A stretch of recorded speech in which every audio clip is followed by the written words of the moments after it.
అయిపోయినాయి. ఒకసారి ఫైనల్ గా మనం ఒకసారి డివిజన్ వారీగా చూద్దాము. అంటే మొన్నటి వరకు లాస్ట్ వీక్ ఎలా ఉంది, ఇప్పుడు ఎలా ఉంది ఒకసారి చూస్తే ఎర్రగడ్డ చూసినట్టయితే కాంగ్రెస్ పార్టీ 43% ఉండే, బీఆర్ఎస్ 47%, బీజేపీ 8%, అదర్స్ ఒక 2%.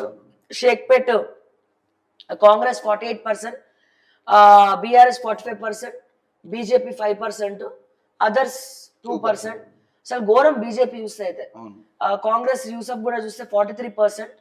యాక్చువల్ గా ఇక్కడ ఎక్కువ ఉండాలి యూసఫ్ కూడా, ఎందుకంటే నవీన్ యాదవ్ ఉండేది కూడా ఇక్కడనే కాబట్టి ఎక్కువ ఉండాలి, కానీ ఇక్కడ తక్కువ ఉంది యాక్చువల్గా. BRS 48%, BJP 7%, Vengalrao Nagar Congress 45%, BRS 43%, 8.5% BJP. Borabanda 43% Congress, 47% BRS, 7.5% BJP.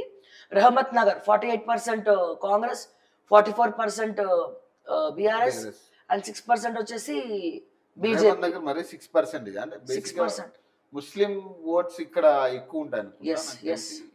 మన రెహమత్ నగర్ ఒకటి, తర్వాత బోరబండ ఒకటి ముస్లిం ఓట్స్ ఉన్న ఏరియాస్. ప్లస్ బోరబండ ప్రధానంగా ఏంటంటే హైదరాబాదితులు ఉన్న ఏరియా ఇక్కడ. సో ఇక్కడ ఖచ్చితంగా కాంగ్రెస్ కి ఎట్లా పడుతుంది అనేది చూడాలి, ఎందుకంటే క్వశ్చన్ మార్క్ అది. అండ్ అట్లాగే శ్రీనగర్ కాలనీ చూస్తే 43% కాంగ్రెస్ కు ఉంది, 47% బీఆర్ఎస్ కు ఉంది, 7.5% యాజ్ యూజువల్ బీజేపీకి ఉండే. సో ఇది మొన్నటి వరకు మూడ్ ఆఫ్ ద పబ్లిక్ ఏదైతే ఉందంటే పల్స్ బీఆర్ఎస్ 46.5%. అంటే మంచి గట్టి ఫైట్ ఉన్నది కాంగ్రెస్ కి అండ్ బీఆర్ఎస్ కి మధ్యలో.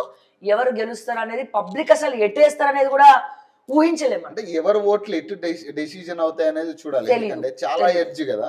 అండ్ వీళ్ళ దొంగ ఓట్లు, రిగ్గింగ్ ఓట్లు కూడా కుంభముంచే ఉన్నది. మేబీ కాంగ్రెస్ 46.5, 42.5, జస్ట్ 4% తేడా ఉన్నది. కాకపోతే మొన్న కొన్ని కాంట్రవర్సీస్ జరిగినాయి కాబట్టి దీనివల్ల ఏమన్నా మారిందా, మారే అవకాశం ఉందా తెలీదు. లేదు పబ్లిక్ పట్టుబట్టి కొంతమందికి బుద్ధి చెప్పాలనుకున్నప్పుడు మాత్రం చెప్పలేము. అసలు మూడు పబ్లిక్ ది ఎప్పుడు ఎవరు ఎక్కడ ఎటువంటి సందర్భంలో ఎట్లా ఉంటది అంటే బ్యాలెట్ బాక్స్ దగ్గరికి వెళ్ళేసరికి కూడా వాళ్ళు ఒకటి అనుకుంటారు, వెళ్ళినాక ఇంకో దానికి వేస్తారు, వేద్దాంలే. సో అక్కడ మారిపోతుంది అసలు, పరదాల మధ్యలో మొత్తం మారే ఛాన్స్ ఉంది. సో మీరు చెప్పండి, మీ అభిప్రాయం చెప్పండి, ఎవరు గెలిస్తే బాగుంటది. సో దయచేసి కమ్యూనిటీలో కూడా పోల్ పెడదాము, ఎందుకంటే మనం డిజిటల్ సోషల్ మీడియాస్ లో ఎక్కడ పోలింగ్